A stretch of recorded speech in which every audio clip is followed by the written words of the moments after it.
Hello students. आज हम बात करेंगे लॉ ऑफ टॉर्ट के बारे में। लॉ ऑफ टॉर्ट क्या होता है?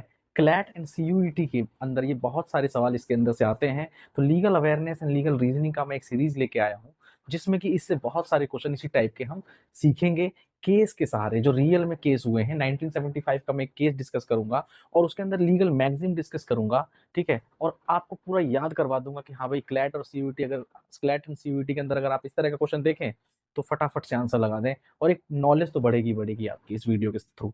ठीक है, चलिए स्टार्ट करते हैं लॉ ऑफ टॉर्ट के बारे में। लॉ ऑफ टॉर्ट क्या होता है? लॉ ऑफ टॉर्ट का मतलब होता है एक civil wrong.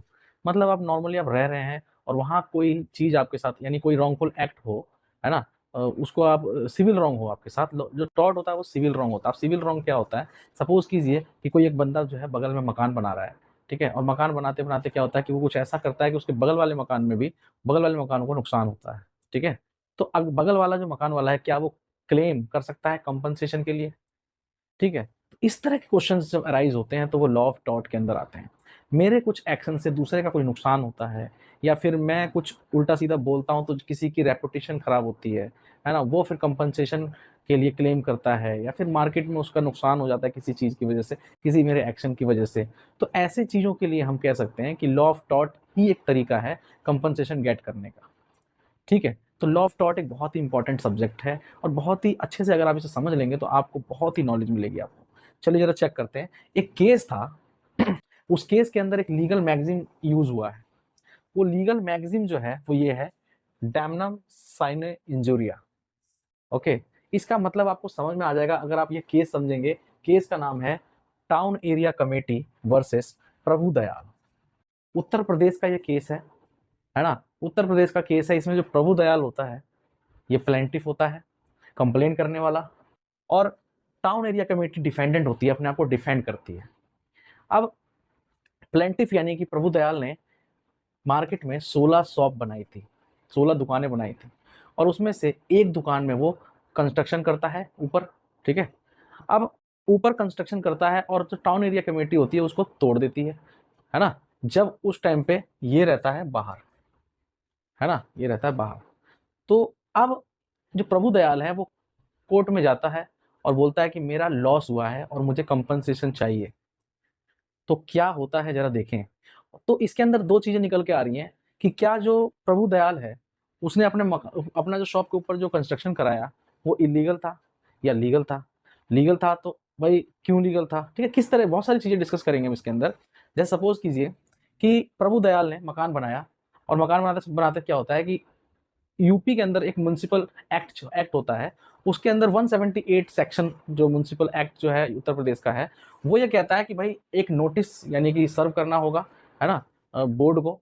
Town area committee का जो बोर्ड जो है उसको नोटिस देना होगा। फिर सेक्शन 180 के तहत उससे सैंक्शन मिलेगा उसको। अगर अप्रूवल मिल जाता है तो फिर वो बना सकता है। ठीक है, तो जो प्रभु दयाल है उसने इन दोनों में से कुछ भी नहीं किया था। ठीक है, उसको उसको ना सैंक्शन मिला था, ना उसने एप्लीकेशन दिया था, कुछ भी नहीं किया था उसने, और अपना कंस्ट्रक्शन कर रहा था। तो टाउन एरिया कमेटी ने उसको एक नोटिस भेजा। नोटिस कब भेजा? देखिए, नोटिस भेजा उसको 18 दिसंबर को। ठीक है, 18 दिसंबर को नोटिस भेजता है टाउन एरिया कमेटी प्रभु दयाल को। कहता है कि भाई जो आप कंस्ट्रक्शन कर रहे हो उसको रोको, है ना। लेकिन प्रभु दयाल जो है नहीं सुनते हैं उस चीज की, परवाह नहीं करते, और अपना नोटिस को इग्नोर मार के और अपना चले जाते हैं बाहर। फिर सेकंड नोटिस भेजता है टाउन एरिया कमेटी, और वो भेजता है 21 को, यानी 18 तारीख को भेजता है, फिर 21 तारीख को नोटिस भेजता है। और उस 21 तारीख के नोटिस में लिखा होता है कि अगर 2 घंटे के अंदर अंदर आप हाजिर नहीं हुए तो आपका ये कंस्ट्रक्शन टूट तोड़ दिया जाएगा, डिमोलिश कर दी जाएगी, शॉप को डिमोलिश कर दिया जाएगा, है ना। अब देखो, ऐसा है कि जो प्लेंटिफ है प्रभु दयाल बोलता है कोर्ट में जाके कि वो जो नोटिस आता है 2 घंटे के अंदर अंदर आओ हमारे पास, वो आता है जब जब मैं यहाँ पे रहता ही नहीं। तो ये तो साफ दिखाई देता है कि ये जो उनका इंटेंशन ही था मेरा मकान, मेरा शॉप को तोड़ना, वो इलीगल है। मतलब वो उसके अकॉर्डिंग वो कहता है कि ये इनका इंटेंशन ही खराब था शुरू से ही, कि ये चाहते थे कि मैं ना रहूं, और ऐसे टाइम पे उन्होंने मेरे को ये नोटिस सर्व किया और मैं नहीं था वहां पे, और इन्होंने मेरा शॉप को डिमोलिश कर दिया, है ना। और ये प्रूव भी कर दिया, क्योंकि 2 घंटे का टाइम देना ये सफिशियंट नहीं होता है कि 2 घंटे के अंदर अंदर आ जाओ, है ना, ये सफिशियंट नहीं होता। तो ये प्रूव हो जाता है कि टाउन एरिया कमेटी जो है वो मेलाफाइड इंटेंशन तो था, उनका दुर्भावना तो थी थोड़ी सी। ठीक है, लेकिन फिर क्या होता है कि जो लोअर कोर्ट होता है वो कहता है कि भाई आपको कंपनसेशन तो देना पड़ेगा प्लेंटिफ को, यानी प्रभु दयाल को कंपनसेशन तो देना पड़ेगा। ठीक है, तो वो कहती है, टाउन एरिया कमेटी कहती है कि भाई क्यों कंपनसेशन देना पड़ेगा, क्योंकि जो इसका जो कंस्ट्रक्शन है इसने हमसे तो परमिशन लिया नहीं था, है ना। तो वो कहता है कि तुमने जो जो है टाइम कम दिया था उसको, कम से कम उसने जब बना लिया था तो तुम्हें टाइम तो देना चाहिए था उसको थोड़ा ज़्यादा। इस तरह की बातें होती हैं, तो लोअर कोर्ट में ये मामला प्लेंटिफ के फेवर में जाता है कि भाई उसे कंपनसेशन मिलना चाहिए। ठीक है, अब जाता है मामला ऊपर सुप्रीम कोर्ट में। जब ये मामला पहुंचता है तो सुप्रीम कोर्ट में जब ये मामला पहुंचता है तो सुप्रीम कोर्ट उस लोअर कोर्ट के फैसले को पलटती है, और लोअर कोर्ट के फैसले को पलटती है और कंपनसेशन नहीं मिलेगा ऐसा निर्णय देती है, ऐसा ऑर्डर देती है। ठीक है, ऐसा जब ऑर्डर देती है तो वो ऑर्डर ऐसा क्यों देती है, जरा देखिए ध्यान से। यहां पे क्या कहती है, एक लीगल मैगजीन देखिए आप, डैमनम सिन इंजुरिया। डैमनम सिन इंजुरिया का मतलब होता है डैमेज विदाउट इंजरी। यहाँ पे जो प्लेंटिफ है यानी कि प्रभु दयाल गुप्ता, ठीक है, उसकी कोई भी लीगल इंजरी तो हुई नहीं। वो तो जो शॉप था वो शुरू से इलीगल था। अगर आप इलीगल कोई चीज बना रखे हो और उसको कोई अथॉरिटी ऐसी है, एक अथॉरिटी ऐसी है जिसके पास पावर है उसको रोकने का या तोड़ने का, तो वो लीगल तरीके से अपना एक्शन ले रही है, आपको इलीगल चीजों को रोक रही है। तो ऐसे में आपकी जो प्रॉपर्टी है उसमें आपको लीगल तो राइट था नहीं आपको उसको एंजॉय करने का, है ना। तो ऐसे कंडीशन में अगर आपके पास लीगल राइट नहीं था उस प्रॉपर्टी को एंजॉय करने का, तो आप किस बेस पे कंपनसेशन मांग रहे हो, आप तो खुद ही इलीगल काम कर रहे हो, है ना।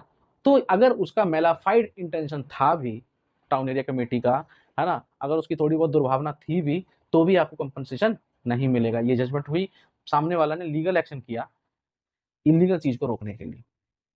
तो ये भी एक जजमेंट निकल के आता है 1975 में सुप्रीम कोर्ट में जाके, कि अगर सामने वाली अथॉरिटी के पास अथॉरिटी है उस चीज को रोकने की और आपकी चीजें इलीगल हैं, तो ऐसे केस में आपको कंपनसेशन नहीं मिलेगा।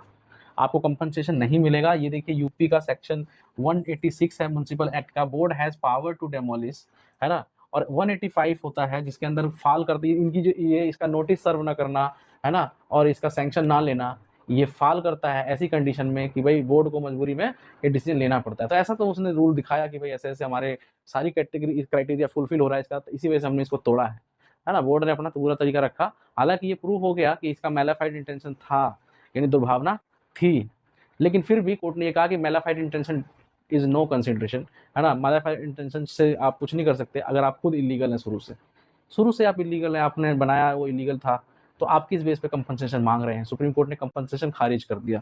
ठीक है, तो आप देखिए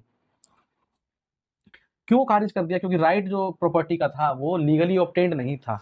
आपके पास जो राइट था प्रॉपर्टी का एंजॉय करने का वो लीगली ऑब्टेन्ड नहीं था, आपने कब्जा करके या उल्टा सीधा तरीके से आपने उसको बनाया हुआ था। ठीक है, तो इसीलिए एक और चीज अब देखिए ध्यान से, plaintiff can get compensation when he proves the injury suffered through the illegal act of defendant. अगर प्लेंटिफ को कंपनसेशन मिलेगा प्लेंटिफ को, लेकिन उसको ये प्रूव करना होगा कि जो डिफेंडेंट ने एक्शन लिया था, डिफेंडेंट एक्शन जो लिया था वो इलीगल लिया था और उसका लीगल राइट वायलेट हुआ है ना। मतलब उसके इलीगल एक्शन की वजह से उसका नुकसान हुआ है, तो उसका इलीगल एक्शन तो था नहीं। ठीक है, समझ में आई बात। तो ये चीजें हैं। डैमनम्स इन इंजुरिया समझ में आया आपको, डैमेज विदाउट इंजरी, यानी डैमेज तो हुआ लेकिन इंजरी नहीं हुई, कोई लीगल इंजरी हुई नहीं उसको, तो किस बेस पे उसको कंपनसेशन मिलेगा। तो डैमनम्स इन इंजुरिया का ये केस था और ये लॉ ऑफ टॉर्ट का बड़ा फेमस केस था। बस इसमें लोअर कोर्ट गलती करता है, सुप्रीम कोर्ट उसको सुधारता है। ठीक है, तो ऐसी चीज़ों को और भी अच्छे से समझने के लिए और भी बहुत सारी लीगल बातों को जानने के लिए हमारे चैनल को सब्सक्राइब कर लो, वीडियो को लाइक कर लो, शेयर कर दो। और मैं इसी तरह की ये सीरीज लेके आऊँगा आपको क्लैट एंड CUET के अंदर, ये बहुत ही हेल्प करेगी। थैंक यू सो मच, मिलते हैं नेक्स्ट वीडियो।